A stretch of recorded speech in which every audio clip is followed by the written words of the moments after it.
ಮುಖಾಂತರ ಹೇಳ್ತಾ ಇದ್ದೀನಿ, ಫಸ್ಟು ನೀವು ನೈತಿಕತೆ ತೋರಿಸಿ. ನನಗೆ ನೀವು ಕ್ಷಮೆ ಕೇಳೋದು ಬೇಡ, ಏನು ಬೇಡ, ನೀವೇ ಒಪ್ಕೊಂಡಿದ್ದೀರಲ್ಲ, ಹಂಗೆ ಹೇಳದ್ನಪ್ಪ ಈಗ ತಪ್ಪೇನಿದೆ ಅದೆಲ್ಲ ವಾಪಸ್ ತಗೊಂಡು ನೀವು ವಿಷಾದ ವ್ಯಕ್ತಪಡಿಸಿದ್ದೀರಿ, ನೀವೇ ಹೇಳ್ತಾ ಇದ್ದೀರಾ.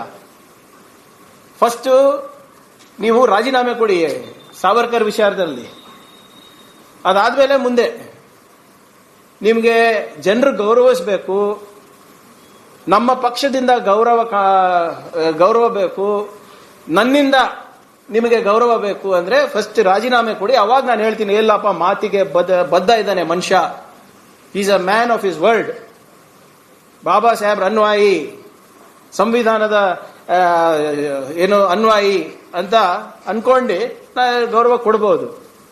ಕಲಬುರಗಿನಲ್ಲಿ ಒಂದ್ ನಾಲ್ಗೆ, ಬೆಂಗಳೂರಿನಲ್ಲಿ ಒಂದ್ ನಾಲ್ಗೆ ರಾಜಾರೋಷವಾಗಿ ಪ್ರೂವ್ ಮಾಡಿದ್ರೆ ರಾಜೀನಾಮೆ ಕೊಡ್ತೀನಿ ಅಂದವರು ಇವತ್ತು ಹೋಗಿ ಅಲ್ಲಿ ಪ್ರತಿಭಟನೆ ಮಾಡಿ ನಮ್ಗೆ ಅನ್ಯಾಯ ಆಗಿದೆ ಅಂತ ಸ್ಪೀಕರ್ ಹತ್ರ ಹೋಗಿದ್ದಾರೆ ಮೊನ್ನೆ. ಏನಂತ ಬರ್ದಿರ್ಬೋದು ಸರ್ ಲೆಟರ್ನಲ್ಲಿ? ನನಗೆ ನಿಮ್ಮ ಹತ್ರ ಇದ್ರೆ ಸ್ವಲ್ಪ ದಯವಿಟ್ಟು ಶೇರ್ ಮಾಡಿ.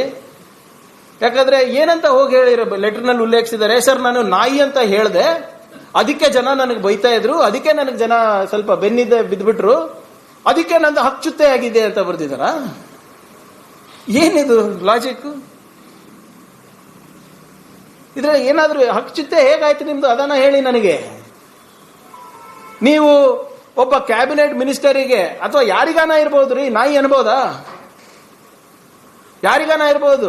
ಒಬ್ಬ ನಾಗರಿಕನ ನಾಯಿ ಅನ್ನಕ್ಕೆ ನಿಮಗೆ ಅಧಿಕಾರ ಇದೆಯಾ? ಆದ್ರೆ ನಾಳೆ ನಾವು ಎಲ್ಲ ನಾಯಕರಿಗೆ, ಬಿಜೆಪಿ ನಾಯಕರಿಗೆ ನೀವು ನಾಯಿ ಹಂದಿ ಹೇಳಿದ್ರೆ ಒಪ್ಕೊಂತೀರಾ?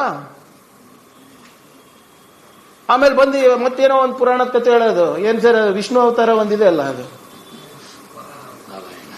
ವರಹ ಅವತಾರ, ಅದಕ್ಕೆ ಹೋಲಿಕೆ ಮಾಡಿದಪ್ಪ ಅಂದ್ಬಿಡ್ತೀನಿ.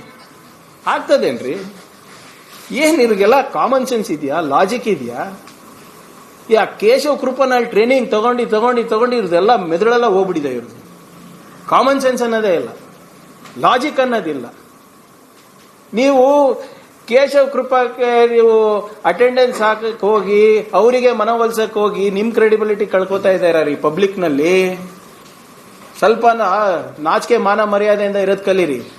ಮೊದಲು ಸಾವರ್ಕರ್ ವಿಚಾರದಲ್ಲಿ ರಾಜೀನಾಮೆ ಕೊಡಿ, ಇರೋ ಅಲ್ಪ ಸ್ವಲ್ಪ ಮರ್ಯಾದೆ ಉಳಿಸ್ಕೊಳ್ಳಿ, ಅದಾದ್ಮೇಲೆ ಮುಂದೆ ನೋಡೋಣ. ಆದ್ರಿಂದ